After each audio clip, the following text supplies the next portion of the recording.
बिस्मिल्लाहिर्रहमानिर्रहीम। अस्सलामुअलैकुम students, this is Atif Ahmad, your physics teacher. प्यारे बच्चों, आज की इस वीडियो में हम सॉल्व करने जा रहे हैं न्यूमेरिकल प्रॉब्लम्स चैप्टर नंबर 13। तो चलिए जी स्टार्ट करते हैं प्रॉब्लम नंबर 1 से।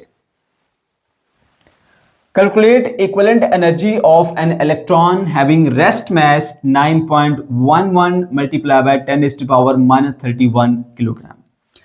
आपने एक इलेक्ट्रॉन के रेस्ट मास के बराबर एनर्जी को कैलकुलेट करना है, या फिर आप यूं समझ लीजिए कि जितना एक इलेक्ट्रॉन का मास है ना, ठीक है, आपने ये बताना है कि वो कितनी एनर्जी में कन्वर्ट किया जा सकता है।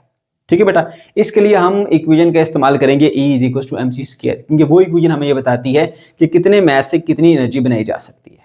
ठीक है बेटा, ओके जी स्टार्ट करते हैं। सबसे पहले लिखेंगे डाटा। मास है हमारे पास 9.11 मल्टीप्लाई बाय 10⁻³ किलोग्राम। एनर्जी बेटा हमने मालूम करनी है, फार्मूला E = mc²। आसान तरीन क्वेश्चन है। ठीक है, मास की वैल्यू यहाँ पुट कर दीजिए। ठीक है, और C स्पीड ऑफ लाइट होती है, आपको याद रखनी पड़ेगी। 3 मल्टीप्लाई बाय 10⁸ मीटर्स पर सेकंड होती है, क्योंकि C का स्क्वायर है तो यहाँ पर इसका स्क्वायर ले लीजिए। उसके बाद कैलकुलेटर में आपने इन दोनों वैल्यूज को मल्टीप्लाई करना है, आपका जवाब मिलेगा 8.2 मल्टीप्लाई बाय 10⁻⁻14। जब आप सॉल्व करेंगे ना तो मिलेगा 8.19, तो अप्रोक्सीमेटली आप इसको 8.2 लिख सकते हो राउंड ऑफ करके। ठीक है, ओके जी। तो ये जो आपको जवाब मिलेगा जॉल्स में मिलेगा, क्योंकि किलोग्राम मीटर पर सेकंड बराबर होता है जॉल के। सही है। अच्छा, अब आपका जो बुक का आंसर है ना बेटा वो इलेक्ट्रॉन वोल्ट में है, तो आप इसको इलेक्ट्रॉन वोल्ट में कन्वर्ट कर लीजिए। हमें पता होना चाहिए कि एक इलेक्ट्रॉन वोल्ट बराबर होता है 1.6 मल्टीप्लाई बाय 10⁻⁻19 जॉल के। तो फिर एक जॉल किसके बराबर हुआ, इस पूरी वैल्यू को नीचे जाके डिवाइड कर दो, तो एक जॉल बराबर होता है 1 divided by 1.6 multiply by 10⁻⁻19 electron volt के। ठीक है बेटा, तो ये जो जॉल की वैल्यू है सिंपली आप यहां पे पुट कर दो। ठीक, पहले रिलेशन लिखो, वहां से जॉल की वैल्यू निकालो, वो जॉल की वैल्यू ना यहां पर पुट कर दो। तो ये मैंने बेटा जॉल की जगह पे उसकी वैल्यू पुट कर दी, तो अब आपका जो यूनिट है वो इलेक्ट्रॉन वोल्ट में आएगा। ठीक है, अब आपने क्या करना है, इस वैल्यू को कैलकुलेटर में इस वैल्यू से डिवाइड करेंगे, जवाब मिलेगा आपको 5.12 मल्टीप्लाई बाय 10⁻5 इलेक्ट्रॉन वोल्ट। ठीक है, अच्छा अब इसके करीब करीब अगर हम देखें तो 10⁻6 आता है, जो कि मेगा प्रीफिक्स के इक्वल होता है। तो हम ऐसा करेंगे, इस पॉइंट को ना एक स्टेप और इधर लेके आ जाएंगे। जब इसको एक स्टेप और इधर लेके आएंगे 0.512 बन जाएगा, और यहाँ पे पावर 1 इंक्रीज कर जाएगी, क्योंकि हमने एक पॉइंट स्टेप को इधर मूव किया है। तो 10 की पावर जो है वो 6 हो जाएगी। जब 10 की पावर 6 हो जाएगी, ठीक है, तो फिर जो है वो इसको हम मेगा कह सकते हैं। इस तरह से 0.512 इसकी जगह पे मेगा आ गया, साथ में electron volt. So final answer is 0.512 mega electron volt. Problem number 2, the length of spaceship is 100 metre. एक स्पेसशिप की जो लेंथ है वो 100 मीटर है। What will be its length if spaceship moves with speed of 0.99 times c। अगर ये spaceship 0.99 times speed of light से move करे तो फिर उसकी जो लेंथ है वो क्या होगी। बच्चों आप जानते हैं कि जब कोई ऑब्जेक्ट हाई स्पीड के साथ ट्रैवल करता है तो उसकी जो लेंथ है वो कॉन्ट्रैक्ट हो जाती है। अब इसकी जो नई लेंथ है ना स्पेसशिप की, जब वो हाई स्पीड से ट्रैवल करती है वो कितनी होगी, वो हमने मालूम करनी है। ठीक है, अब बात बड़े ध्यान से सुनेगा बेटा। जब स्पेसशिप ऑब्जर्वर के लिहाज से रेस्ट पर है ना, तो उस वक्त जो उसकी लेंथ है उसको प्रॉपर लेंथ कहते हैं, उसको L0 से डिनोट किया जाता है, वो है 100 मीटर। ठीक है, और जब वो ऑब्जर्वर के लिहाज से मूव कर रही है, अब उसकी जो लेंथ है वो रिलेटिविस्टिक लेंथ है, उसको हम L से डिनोट करते हैं, वो हमें मालूम करनी है। ठीक है, तो L0 की वैल्यू आ गई 100 मीटर। ठीक है, और L की वैल्यू हमने मालूम करनी है, और जो स्पेसशिप की वेलोसिटी जिससे वो मूव कर रही है वो 0.99 टाइम्स स्पीड ऑफ लाइट है। ठीक है, ओके जी। तो इसके लिए जो हम रिलेशन इस्तेमाल करते हैं वो हमारे पास ये है, L = L0 into √1 - v²/c²। ठीक है, लेंथ कॉन्ट्रैक्शन वाला फार्मूला। अब बेटा यहाँ पे जस्ट आपने वैल्यूज प्लग इन करनी है। जो प्रॉपर लेंथ है वो 100 मीटर थी, यहाँ पे वो पुट कर दीजिए। ठीक है, 1 - v वेलोसिटी जिससे वो मूव कर रहा है 0.99, ठीक है, टाइम c, उसका स्क्वायर ले लीजिए, नीचे c² है। ठीक है, ओके, अब ये c² इस c² से कट जाएगा, 0.99 का स्क्वायर यहाँ पे लिख लीजिए। अब बेटा क्या होगा, सबसे पहले आप जो है 100 को उसी तरह लिखिए, स्क्वायर रूट उसी तरह से, 1 भी उसी तरह से, इसका स्क्वायर ले ले, मिलेगा 0.9801। उसके बाद 1 में से ये माइनस करेंगे तो मिलेगा 0.0199। ठीक है, और उसके बाद फिर आप लेंगे उसका स्क्वायर रूट, तो मिलेगा 0.1410। उससे फिर आपने 100 से मल्टीप्लाई कर देना है।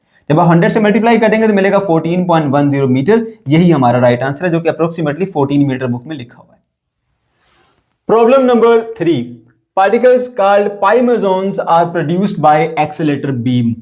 pi meson particles accelerator beam से produce होते हैं if this beam travel at 2.70 multiplied by 10 to the power 8 meter per second. अगर ये बीम इतनी स्पीड के साथ ट्रैवल करे and live 2.60 multiplied by 10 to the power 8 second when at rest. और जब ये पार्टिकल रेस्ट पर होता है तो इतनी देर के लिए वो जी सकता है, ठीक है, इतनी देर वो सर्वाइव कर सकता है। वो टाइम कितना है 2.60, यानी ये उसका एक तरह से कह लें लाइफ टाइम बताया जा रहा है। Okay, how long do they live as view in the laboratory. जब वो लेबोरेटरी के अंदर मूव करता हुआ पार्टिकल जा रहा है उस वक्त अगर आप उसकी लाइफ को देखें तो वो कितनी होगी। अब बेटा यहां पर एक बात ध्यान में रखें कि पार्टिकल की जो लाइफ है with respect to rest frame, यानी जिस फ्रेम में आप खड़े हैं उसी फ्रेम में पार्टिकल है, पार्टिकल आपके लिए से सादा अल्फाज में कहूं तो मूव नहीं कर रहा, उस वक्त तो उसका लाइफ टाइम यानी जो भी टाइम आप कैलकुलेट करेंगे वो प्रॉपर टाइम कहलाता है, उसको टी नॉट से कैलकुलेट करते हैं। और अगर पार्टिकल जो है वो आपके रिस्पेक्ट से मूव कर रहा है या आपके फ्रेम ऑफ रेफरेंस के रिस्पेक्ट से वो मूव कर रहा है रिलेटिव मोशन में आपके लिहाज से, तो उस वक्त उसका जो आप टाइम कैलकुलेट करेंगे ना वो आपका रिलेटिविस्टिक टाइम होगा, उसको हम टी से डिनोट करेंगे, ठीक है। तो यहां पर आपको बताया गया है कि पार्टिकल जो मूव करता है बेटा वो स्पीड से मूव करता है, तो नोट करो velocity v is equal to 2.70 multiply by 10 power 8 metre per second. Okay, फिर आपको कहा गया कि अगर वो रेस्ट पर हो तो उसकी लाइफ इतनी है, यानी रेस्ट पर उसका टाइम नोट किया गया कितनी देर के लिए वो जी सकता है, उसका लाइफ टाइम। तो रेस्ट पर अगर उसको नोट किया गया यानी कि ऑब्जर्वर जिस फ्रेम में है उसी फ्रेम के अंदर ये पार्टिकल भी था और ये मूव नहीं कर रहा था, तो उस वक्त उसका टाइम प्रॉपर टाइम होगा, उसको टी नॉट से डिनोट करेंगे, ठीक है। और फिर वो कहता है कि लैब में आप उसको किस तरह से देखेंगे, लैब में तो वो मूव करता हुआ जा रहा था, तो अब अगर वो पार्टिकल मूव करता हुआ जा रहा है, आप लैब के फ्रेम ऑफ रेफरेंस में खड़े हैं और वो पार्टिकल मूव कर रहा है, तो आप उसके साथ एक रिलेटिव मोशन में है क्योंकि वो आपके लिहाज से मूव करता हुआ जा रहा है। तो अब यहां पर जो टाइम कैलकुलेट करेंगे उसका वो रिलेटिविस्टिक टाइम होगा, उसको हम टी से डिनोट करते हैं, ठीक है। तो मेरे बच्चे इसके लिए जो हमारे पास फार्मूला होता है t is equal to t naught divided by square root of 1 minus v square over c square, जो कि प्रॉपर टाइम रिलेटिविस्टिक टाइम का एक रिलेशन है। हमने ये डराइव किया था जब हम टाइम डायलेशन की बात कर रहे थे, ठीक है, थ्योरी के अंदर। तो टाइम डायलेशन वाली फार्मूला हम यहां पर लिख देंगे, ठीक है। t is equal to t naught divided by 1 by square root of 1 minus v square over c square, इसके अंदर जस्ट अपन वैल्यूज पुट करनी है बेटा, आपको आंसर मिल जाएगा। अब जो आपके पास प्रॉपर टाइम है टी नॉट उसकी वैल्यू यहां लिख दीजिए, ठीक है, 2.60 जो उसने बताई है ये, क्योंकि एट रेस्ट था ना, एट रेस्ट वाला टी नॉट होता है। सो 2.60 10 पावर माइनस 8, उसके बाद डिवाइडेड बाय 1 उसी तरह से आएगा। v वेलोसिटी जिसके साथ वो ट्रैवल करता हुआ जा रहा है पार्टिकल, वो ये लिख दीजिए यहाँ पर, और c स्पीड ऑफ लाइट होती है, आपको खुद से याद रखनी पड़ेगी, 3 multiply by 10 power 8 metre per second होती है, ठीक है बेटा। अच्छा, उसके बाद फिर आपने क्या करना है, देखें इसका भी स्क्वायर है, इसका भी स्क्वायर है, इसमें 10 की पावर 8 है, इसमें 10 की पावर 8 है, तो 10 की पावर 8 का स्क्वायर 10 की पावर 8 का स्क्वायर ये तो इधर ही कट जाएंगे। तो मैं आपको आसान तरीका बताता हूँ, आप कैलकुलेटर में 2.70 को पहले 3 से डिवाइड करो, जो आंसर आएगा उसका स्क्वायर ले लो, तो आपको मिलेगा 0.81, ठीक है।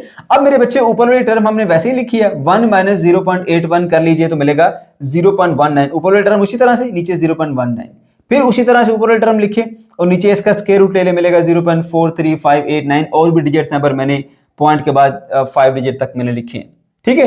अब उसके बाद मेरे बच्चों इस वैल्यू को कैलकुलेटर में आपने इस वैल्यू से डिवाइड करना है, यानी यहां से लेके यहां तक सारे का सारा काम कैलकुलेटर का है, जस्ट वैल्यूज प्लग इन करनी है, कैलकुलेटर से सॉल्व करें, जो तरीका आपको बेहतर लगता है उस तरीके से करें और आप बस आंसर आ जाएगा आपके पास, ठीक है। सारी वैल्यूज कैलकुलेटर ही आपको सॉल्व करके दे देगा।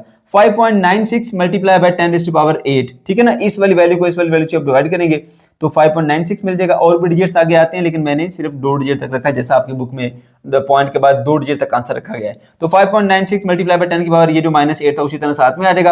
अब क्योंकि टाइम है इसका यूनिट सेकंड में, तो साथ में सेकंड आप लिख दीजिए। ये मेरे बच्चों आपके पास इसका आंसर आ गया। Problem number 4. A neutral pi meson live 1.40 multiplied by 10 to the power minus 16 second as measured in laboratory.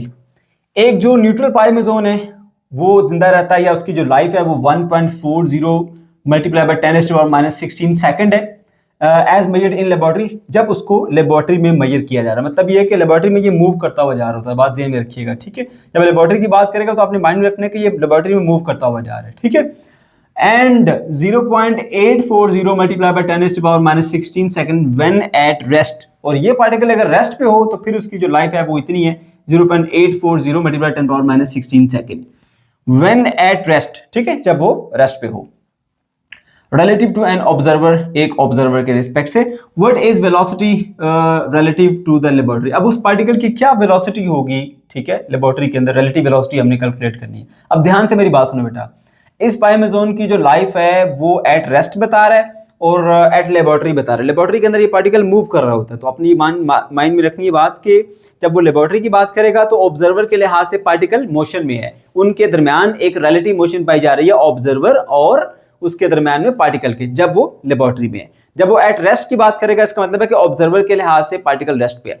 जब ऑब्जर्वर के लिहाज से पार्टिकल मूव नहीं करेगा तो वहां पर जो वो टाइम उसका कैलकुलेट करेगा लाइफ टाइम बेटा, वो आपका होता है जी प्रॉपर टाइम, जिसको टी नॉट से डिनोट करते हैं. और जब वो लेबोरेटरी में होगा यानी वो मूव कर रहा होगा पार्टिकल, ठीक है, तो अगर ऑब्जर्वर के लिहाज से पार्टिकल मूव कर रहा है तो फिर ऑब्जर्वर उसका जो लाइफ टाइम कैलकुलेट करेगा बेटा वो रिलेटिविस्टिक टाइम होगा, वो फिर प्रॉपर टाइम नहीं होगा. बस ये दो चीजों का आपने ख्याल रखना है, एक टी नॉट है और एक टी है. अब जो रेस्ट वाला होता है ना वो रिलेटिविस्टिक वो प्रॉपर टाइम होता है. अब रेस्ट वाला ये है ना, उसने खुद बता दी जब रेस्ट पे है तो ये लाइफ टाइम होगा, तो ये आपने टी नॉट से डिनोट कर दिया क्योंकि ये प्रॉपर टाइम है. उसके बाद फिर जो लैब वाला है तो आप खुद समझ जाएं कि इसका मतलब यही है कि लैब में वो मूव कर रहा है और फिर वो पूछ भी यही रहा है कि क्या वेलोसिटी होगी उसकी, रिलेटिव वेलोसिटी, ठीक है. सो दूसरा फिर जो टाइम होगा वो रिलेटिविस्टिक टाइम होगा, उसको हम टी से डिनोट करते हैं, उसकी वैल्यू भी लिख लो. वेलोसिटी हमने पार्टिकल की मालूम करनी किस वेलोसिटी के साथ वो मूव करता हुआ जा रहा है इन द लैब. तो यहाँ पर भी हम टाइम डिलेशन वाला फार्मूला जो इस्तेमाल करेंगे, t is equal to t naught by square root of 1 minus v square over c square. अब बेटा हमने यहाँ पर ना इस v की वैल्यू मालूम करनी है, तो याद रखें मैथ्स का ये असूल है कि जिस चीज की वैल्यू मालूम करनी होती है उसे हम इक्वल के एक तरफ कर देते हैं, बाकी तमाम चीजें दूसरी तरफ करते हैं. तो उसके लिए फिर क्या करना पड़ेगा, सबसे पहले इस पूरी को डिनोमिनेटर से इधर ले आते हैं नोमिनेटर में और टी उधर जाके डिवाइड हो जाएगा. तो देखो ये इधर आ गया और टी के नीचे ये वाला टी जाके डिवाइड हो गया, ठीक है. अभी भी जो है वो v को हम एक अलग नहीं कर सकते जब तक ये स्क्वायर खत्म ना हो, स्क्वायर रूट. तो दोनों तरफ स्क्वायर ले लेंगे, स्क्वायर रूट से कट जाएगा, 1 minus v square over c square is equal to t naught divided by t, इन दोनों का होल स्क्वायर हो जाएगा, ठीक है, क्योंकि हमने दोनों तरफ स्क्वायर लिया ताकि ये स्क्वायर रूट खत्म हो, स्क्वायर रूट खत्म होगा तो वी को अलग कर पाओगे ना. तो उसके बाद मेरे बच्चों आपके पास ये रिलेशन बन के आ गया.